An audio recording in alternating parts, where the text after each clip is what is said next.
जय हिंद दोस्तों, आप सभी का स्वागत है एक बार फिर से आपके अपने YouTube चैनल यूनिक ज्ञान में। आज हम बीए थर्ड सेमेस्टर हिस्ट्री का चैप्टर 4 पढ़ेंगे, जिसमें हमें आंग्ल मराठा युद्ध के विषय में पढ़ना है।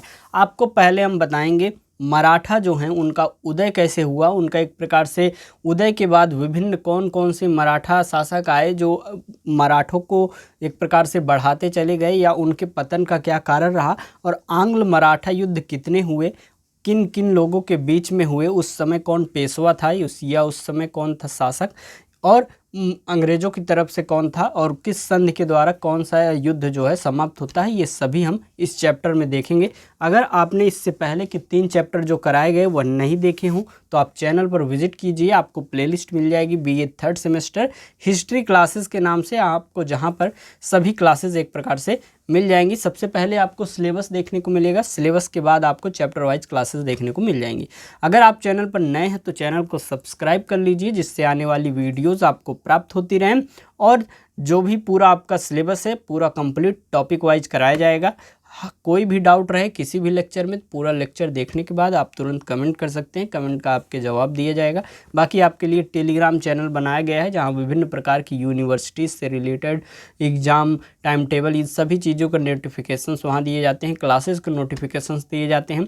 डिस्कशन ग्रुप बनाया गया है, वहाँ पर आपको आपस में डिस्कस कर सकते हैं, या फिर हमसे कोई प्रश्न पूछना हो आप सीधे पूछ सकते हैं, तो आप दोनों ज्वाइन कर सकते हैं। कुछ बच्चों का कमेंट था सर हम टेलीग्राम नहीं यूज़ करते हैं, उनके लिए व्हाट्सअप चैनल भी बना दिया गया है, जिसका सब चीज़ का लिंक आपको डिस्क्रिप्शन बॉक्स में मिल जाएगा।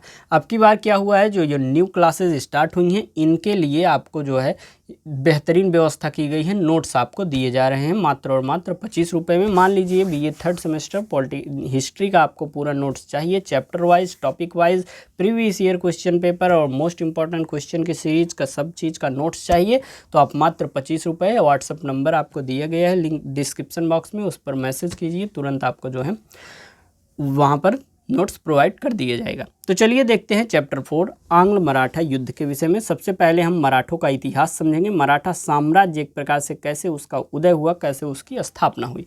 मराठों के पूर्वज जो है राजस्थान के सिसोदिया वंश के सूर्यवंशी राजपूत थे। अगर आपसे कोई पूछे कि मराठों के पूर्वज कौन थे तो आप क्या बताएंगे, राजस्थान के जो सिसोदिया वंश था उसके जो सूर्यवंशी राजपूत थे वह मराठों के पूर्वज थे। महाराष्ट्र की भक्ति आंदोलन और औरंगजेब की कट्टर धार्मिक नीति जो है मराठों के उदय का कारण एक प्रकार से बनती है, अर्थात जो विभिन्न महाराष्ट्र में भक्ति आंदोलन हुए उनके कारण, और औरंगजेब इतना कट्टर हो गया था धर्म के प्रति, लोगों के प्रति, कि उनके कारणों से भी जो है मराठों का उदय हुआ। आगे हम देखेंगे मराठा साम्राज्य की स्थापना किसने की थी, पूछा जाए तो मराठा साम्राज्य की स्थापना शिवाजी ने की थी। आपको एक प्रकार से पॉइंट बाय पॉइंट एक कहानी के रूप में आपको पूरा मराठे का इतिहास पढ़ाएंगे, फिर आंग्ल मराठा युद्ध को हम आपको समझाएंगे। इससे पहले हमने प्लासी का युद्ध और बक्सर का युद्ध भी पढ़ाया हुआ था, जिसमें आपको सबसे पहले बंगाल के इतिहास के विषय में हमने बताया हुआ था। उसी प्रकार बेहतरीन तरीके से आपको समझ में आएगा, बस वीडियो को लाइक करिए और अच्छे से आप जो है पढ़ते रहिए ध्यान से। मराठा साम्राज्य की एक प्रकार से स्थापना किसने की थी, शिवाजी ने की हुई थी। शिवाजी का जन्म कब हुआ था, 20 अप्रैल 1627 ईस्वी को पूना के निकट जो शिवनेर नामक स्थान है वहाँ पर शिवाजी का जन्म हुआ था। इनके पिता जो हैं शाहजी भोसले तथा माता जो हैं जीजाबाई हैं, और इनके गुरु जो हैं कोंडदेव हैं। पिता कौन थे, शाहजी भोसले, माता कौन थी, जीजाबाई, और इनके गुरु कौन थे, कोंडदेव थे। इनके आध्यात्मिक गुरु कौन थे, रामदास। आपसे अगर कोई पूछे कि गुरु कौन थे, कोंडदेव, अगर आध्यात्मिक गुरु पूछा जाए तो आप क्या बताएंगे, रामदास। शिवाजी की सौतेली माँ जो थी वह तुकाबाई थे। शिवाजी के पिता जो शाहजी भोसले थे पहले अहमदनगर के शासक के यहाँ नौकरी करते थे। जब अहमदनगर पर मुगलों का अधिकार हो गया तो शाहजी भोसले बीजापुर के शासक के यहाँ नौकरी करने लगे। अपनी अपेक्षित पत्नी जो है जीजाबाई तथा उनका पुत्र जो है शिवाजी को पूना का जागीर सौंप दिए, और वहाँ पर शासक के अधीन रहकर वह नौकरी करने लगे। शिवाजी के जीवन पर सर्वाधिक प्रभाव उनके माता जीजाबाई तथा गुरु कोंडदेव का पड़ा। शिवाजी दक्षिण भारत में मुस्लिम शासन के स्थान पर हिंदू साम्राज्य एक प्रकार से बड़ा करना चाहते थे। मुस्लिम शासन उस समय औरंगजेब का एक प्रकार से फैला हुआ था, और वह बहुत ही क्रूरता से, बहुत कट्टरता से अपने धर्म के प्रति रहता था। उसी के कारण एक प्रकार से वह भी उनका जो है प्रभाव भी रहा और साथ ही साथ शिवाजी हिंदू साम्राज्य को बड़ा करना चाहते थे।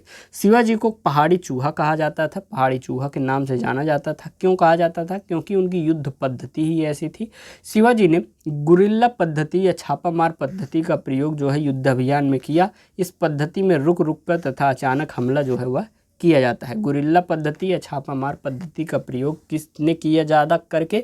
तो शिवाजी महाराज ने किया हुआ था। गुरिल्ला पद्धति जो होती है, छापामार पद्धति जो होती है, वह कैसे उसमें युद्ध होता है? तो रुक रुक कर या अचानक हमला उसमें किया जाता है। शिवाजी ने गुरिल्ला पद्धति को अहमदनगर के शासक मलिक अंबर से सीखा हुआ था। शिवाजी ने अपना प्रथम सैन्य अभियान जो है 1643 ईस्वी में बीजापुर के विरुद्ध किया और तोरण का किला वह जीत गए। शिवाजी ने पन्हाला, कोल्हापुर व पुरंदर का किला भी जीत लिया। शिवाजी ने बीजापुर के सेनापति अफजल खां की हत्या कर दी। 1657 में शिवाजी का मुलाकात जो है औरंगजेब से हुई। शिवाजी औरंगजेब से संधि करना चाहते थे किंतु औरंगजेब ने स्वीकार नहीं किया। औरंगजेब ने शिवाजी को पराजित करने के लिए कई अभियान चलाए परंतु वह पराजित नहीं कर पाए। शिवाजी ने औरंगजेब के मामा शाइस्ता खां को पराजित कर दिया था। 1664 ईस्वी में शिवाजी ने सूरत को पहली बार लूटा हुआ था। सूरत जो है मुगलों के समय एक बहुत बड़ा औद्योगिक केंद्र एक प्रकार से था। सूरत को जब शिवाजी ने लूटा तो औरंगजेब शिवाजी के विरुद्ध एक बड़ा अभियान भेजा। इस अभियान का नेतृत्व किसने किया? राजा जयसिंह किए और इस अभियान में शिवाजी जो है पराजित हो जाते हैं। शिवाजी और तथा जयसिंह के बीच में जो है 5 जून 1665 ईस्वी को पुरंदर की संधि हुई। पुरंदर की संधि के तहत शिवाजी को जीते गए 35 किलों में से 23 किले मुगलों को लौटाना पड़ा, जो कि मुगलों से जीता हुआ था शिवाजी ने 35 किला, उसमें से 23 किले जो है इस युद्ध के बाद जो पुरंदर की संधि हुई उसमें 23 किले मुगलों को लौटाने पड़े। और मुगलों की तरफ से नेतृत्व कौन कर रहा था? जयसिंह कर रहे थे। इस संधि के तहत जो है शिवाजी ने अपने पुत्र संभाजी को औरंगजेब की सेवा में भेजा और खुद अगले वर्ष 1666 ईस्वी में औरंगजेब से मिलने आगरा पहुंचे, किंतु औरंगजेब ने धोखा से शिवाजी को जयपुरी महल आगरा में एक प्रकार से कैद कर लिया। शिवाजी बहुत जल्द भेष बदलकर 1666 ईस्वी में फलों की टोकरी में बैठकर जयपुरी महल से एक प्रकार से भाग गए। वह गए थे वहाँ पर उनको मिलने, उन्होंने बुलाया हुआ था परंतु उनको धोखे से वह जेल में कैद कर लेते हैं। 1666 ईस्वी में वह भेष बदलकर शिवाजी महाराज जो है फलों की टोकरी में बैठकर जयपुर महल से भाग जाते हैं और फिर 1670 ईस्वी में शिवाजी ने सूरत को एक प्रकार से दोबारा लूटा। 1674 ईस्वी में शिवाजी ने रायगढ़ के किला में अपना राज्याभिषेक कराया और छत्रपति की उपाधि धारण की। अगर आपसे पूछा जाए छत्रपति की उपाधि शिवाजी ने कब धारण की, तो 1674 में धारण की। कहाँ पे धारण की? रायगढ़ के किले में की हुई थी। देखिए बेहतरीन तरीके से आपको कहानी के माध्यम से एकदम समझाया जा रहा है, बस ध्यान से आपको सुनते रहना है। यह इतिहास है, इसमें समझाई जाने वाली चीज़ कोई नहीं है। अगर आपको इतिहास का मतलब वह जो कहानी है इतिहास में बीती हुई है उसको एक प्रकार से समझ में आ जाए कि आप मराठों को समझ रहे हैं, मराठों का उदय कैसे हुआ, किसने स्थापना की, कैसे कैसे वह क्षेत्रों का विस्तार किए, किन से युद्ध हुआ, कब वह जो है अपने आप को राज्याभिषेक करवाते हैं, युद्ध हुए तो फिर कौन सी संधि हुई, यही आपको जानना है और हर एक चीज़ आपको बेहतरीन तरीके से बताई जा रही है। आगे हम देखेंगे शिवाजी का राज्याभिषेक जो है गंगा भट्ट विश्वेश्वर जो नामक पंडित हैं उन्होंने करवाया था। जो गंगा भट्ट थे वह मूल रूप से कहाँ के निवासी थे? काशी अर्थात बनारस के रहने वाले थे। शिवाजी का सैन्य अभियान जो है कर्नाटक के विरुद्ध जो है 1676 में था। औरंगजेब कभी भी शिवाजी को पराजित नहीं कर सका। अंत में 1679 ईस्वी में औरंगजेब ने पुनः जजिया कर लगा दिया और जजिया कर का विरोध करने वाला एकमात्र शासक कौन थे? शिवाजी थे। विवश होकर औरंगजेब ने शिवाजी को एक प्रकार से राजा की उपाधि दे दी, क्योंकि वह कभी भी उनसे हारते नहीं थे, हारते भी तो हार नहीं मानते थे एक प्रकार से, और उनके हर एक जो भी उनका कृत्य होता था, औरंगजेब का कार्य होता था, अभियान होता था, जो भी नहीं सही होता था उसका वह खुलेआम जो है विरोध करते थे। इसलिए विवश होकर औरंगजेब जो है वह शिवाजी को राजा की उपाधि दे देता है।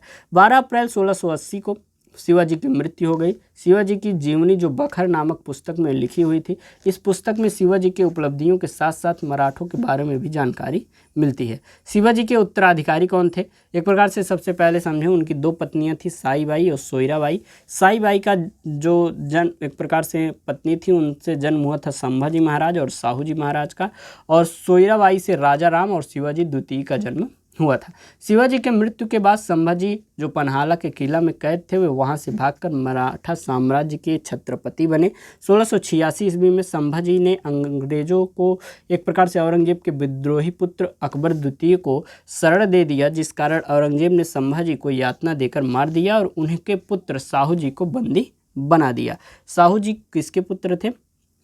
संभाजी महाराज के। संभाजी महाराज ने जो औरंगजेब है उसके पुत्र जो अकबर द्वितीय था उसको शरण दे दिया था, वह विद्रोही था एक प्रकार से। तो औरंगजेब जो है वह संभाजी को यातना देकर मार डालता है। संभाजी के बाद राजा राम शासक बना, किंतु 1700 ईस्वी में राजा राम की मृत्यु हो गई। राजा राम की पत्नी ताराबाई ने अपने अल्पायु पुत्र शिवाजी द्वितीय को शासक बना दिया, खुद उसकी एक प्रकार से क्या बन गई? संरक्षक बन गई। साहू जी जो मुगल दरबार में कैद थे, संभाजी के जो पुत्र थे, उनको बहादुर शाह ने मराठा शक्ति को कमज़ोर करने के लिए छोड़ दिया। एक प्रकार से उनको छोड़ दिया कि जाइए आप आपस में ही युद्ध करिए, जो मराठे एक प्रकार से शक्तिशाली हैं उनको भी आप कमज़ोर कर देंगे। परंतु जो साहू जी हैं वह शिवाजी को पराजित करके छत्रपति बन जाते हैं। और किंतु 1749 में साहू जी की मृत्यु हो गई थी। इनके मृत्यु के बाद मराठा शासन की सारी शक्तियाँ जो है पेशवा के हाथ में आ गई थी। अब हम बात करते हैं प्रथम आंग्ल मराठा युद्ध के। अभी तक हमने आपको मराठा का जितना भी इतिहास था वह समझा दिया। आप समझ गए होंगे कि मराठों का उदय कैसे हुआ, कौन कौन से एक प्रकार से उसमें प्रसिद्ध शासक रहे, उनके क्या कार्य रहे, उनके क्या युद्ध हुए और औरंगजेब से उनकी क्या एक प्रकार से दुश्मनी रही। ये सभी चीज़ें आप समझ चुके हैं। अब हम प्रथम आंग्ल मराठा युद्ध के विषय में जानेंगे। 1775 से 82 तक जो होता है यह युद्ध जो है महादजी सिंधिया के अध्यक्षता में सालाबाई के संधि के तहत 1782 ईस्वी में समाप्त हुआ। इस युद्ध के तहत जो है अंग्रेजों ने बार भाई परिषद को मान्यता दिया और माधव नारायण द्वितीय को पेशवा उन्होंने स्वीकार किया। 1795 ईस्वी में महादजी सिंधिया तथा माधव नारायण द्वितीय की मृत्यु हो गई। अगला पेशवा कौन बजा? बाजीराव द्वितीय जो है अगला पेशवा बनते हैं। बाजीराव द्वितीय जो है 1795 से 1818 तक शासक रहते हैं या अंतिम पेशवा रहते हैं एक प्रकार से। इसके समय जो है द्वितीय आंग्ल मराठा युद्ध हुआ। इस पेशवा ने अंग्रेजों की अधीनता स्वीकार कर ली।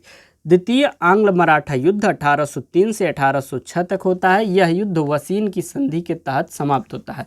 युद्ध कब हुआ यह आपके लिए इम्पॉर्टेंट है और युद्ध समाप्त किस संधि के तहत हुआ वह भी आपके लिए मोस्ट इम्पॉर्टेंट है, तो इसको आप ध्यान से देखते रहिए। इस संधि के तहत पेशवा बाजीराव द्वितीय ने अंग्रेजों की अधीनता स्वीकार कर ली। इस संधि को भोसले, होलकर तथा सिंधिया ने स्वीकार नहीं किया और यही क्या कारण रहा कि आंग्ल मराठा तृतीय युद्ध हुआ। तृतीय आंग्ल मराठा युद्ध क्या कब से कब तक हुआ? 1817 से 1818 तक हुआ। यह युद्ध पुणे की संधि के तहत समाप्त हुआ और इस युद्ध के समाप्ति के बाद पेशवा जो बाजीराव द्वितीय हैं को अंग्रेजी पेंशन भोगी बना दिया गया और उसे कानपुर बिठूर भेज दिया गया। इसी पेशवा द्वितीय बाजीराव द्वितीय का जो दत्तक पुत्र गोद लिया हुआ पुत्र नाना साहब थे, बाजीराव द्वितीय के बाद इसे भी पेंशन दिया जा रहा था, किंतु लॉर्ड डलहौजी ने इनका पेंशन बंद कर दिया और यही कारण था जो है 1857 के विद्रोह में भाग लिए हुए थे। 1857 के विद्रोह के अनेक कारण बताए हुए थे हमने। अलग अलग जगह के शासकों ने, अलग अलग जगह के राजाओं ने अपने अपने अलग अलग कारणों से जो है विद्रोह किया हुआ था। उसमें एक कारण यह भी था जो नाना साहब हैं उनकी पेंशन रोक दी गई थी क्योंकि वह बाजीराव द्वितीय के दत्तक पुत्र थे। दत्तक पुत्र को पेंशन नहीं देना है, ये लॉर्ड डलहौजी ने उनका यह बोलकर पेंशन बंद कर दिया था, जिस कारण वह भी 1857 की क्रांति में वह भी प्रतिभागी रहते हैं। तृतीय आंग्ल मराठा युद्ध के बाद कौन कौन सी संधियाँ हुई? पहली हुई पूना में पेशवा से पूना की संधि हुई, नागपुर में भोसले से नागपुर की संधि, इंदौर में होलकर से मंदसौर की संधि, ग्वालियर में सिंधिया से ग्वालियर की संधि। अर्थात अलग अलग जगह पे मराठे भी विभाजित हो गए थे तो उनसे अलग अलग संधियाँ हुई। जैसे कि पुणे में जो पेशवा थे उनसे पूना की संधि, नागपुर में भोसले कहलाते थे वह नागपुर की संधि उनके साथ हुई, इंदौर में होलकर कहलाते थे वह मंदसौर की संधि, ग्वालियर में सिंधिया कहलाते थे ग्वालियर की संधि उनके साथ हुई। आगे हम देखेंगे बड़ौदा या गायकवाड़ के साथ कोई संधि नहीं की गई क्योंकि यह तृतीय आंग्ल मराठा युद्ध जो हुआ उसमें शामिल ही नहीं थे। यहाँ पर देखिए मिसप्रिंट हो गया है। इसने स्वतः ही अंग्रेजों की अधीनता जो है स्वीकार कर ली थी। किसने? बड़ौदा के जो गायकवाड़ थे। कुल मिलाकर 5 क्षेत्रों में विभाजित हो गए थे जो कि सबसे पहले आपने देखा पूना में जो थे वे पेशवा कहलाते थे, नागपुर का जो क्षेत्र लिए थे भोसले, इंदौर के होलकर, ग्वालियर के सिंधिया और बड़ौदा के गायकवाड़ जो है वह कहलाते थे। 4 लोगों के साथ संधि हुई, 5वें ने जो है अधीनता स्वीकार कर ली थी, इसके लिए क्योंकि वह युद्ध में भी शामिल नहीं हुआ था, उसके साथ कोई भी संधि नहीं हुई थी। 1818 आते आते मराठा शक्ति समाप्त हो गई थी और मराठा क्षेत्र पर अंग्रेजों का अधिकार जो है हो गया था। पिंडारी यह मराठा की छोटी टुकड़ी थी, यह जंगलों में रहती थी, छापायार युद्ध, गुरिल्ला युद्ध करके अंग्रेजों से यह लड़ती थी। मेलकम ग्रे नामक इतिहासकार ने पिंडारियों को मराठों का एक प्रकार से कुत्ता कहा हुआ था। किसने कहा था? अगर आपसे पूछा जाए जो पिंडारी थे उन्हें मराठा का कुत्ता किसने कहा? मेलकम ग्रे महोदय ने कहा हुआ था। लॉर्ड हेस्टिंग्स ने पिंडारियों का अंत कर दिया था। मराठा सैन्य व्यवस्था कैसी थी? मराठों का मुगल से संघर्ष एक प्रकार से शाहजहां के काल से ही प्रारंभ हो गया था। मराठों के पास 250 किला था, जिसमें से 23 किला शिवाजी ने पुरंदर की संधि जो कि राजा जयसिंह और शिवाजी के मध्य हुई थी, हमने आपको बताया, फिर उसमें जो है 23 किला वापस कर दिए थे। शिवाजी ने पुर्तगालियों से लगभग 200 तोपें खरीदी थी। शिवाजी ने कर्नाटक के कोलावा में नौसेना का गठन किया था। मराठा सैनिकों को धार्मिक स्थल, बच्चे, महिला तथा आम नागरिकों पर आक्रमण पर निषेध था, अर्थात वह सैनिकों पर ही सिर्फ और सिर्फ आक्रमण करते थे, वह बच्चों, बूढ़ों और एक प्रकार से महिलाओं पर आक्रमण नहीं करते थे। शिवाजी के घुड़सवारों को 2 भागों में बांटा गया। पहला कौन सा था? बरगीर, दूसरा था सिलहदार। बरगीर जो था यह अस्थायी घुड़सवार थे, यह नियमित रूप से सेना में रहते थे। सिलहदार जो थे यह अस्थायी घुड़सवार थे, यह युद्ध के समय जो है सेना में रहते थे। शिवाजी के समय सबसे मजबूत अस्थायी सेना जिसे पागा कहा जाता था।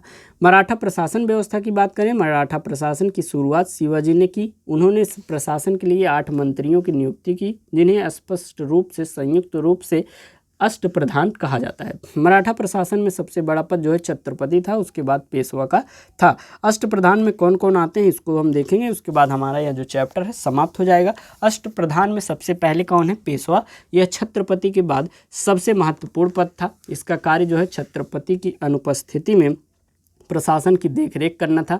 इस समय प्रधानमंत्री को क्या कहा जाता था? पेशवा कहा जाता था। मराठों में जो प्रधानमंत्री थे वह क्या कहलाते थे? पेशवा कहलाते थे।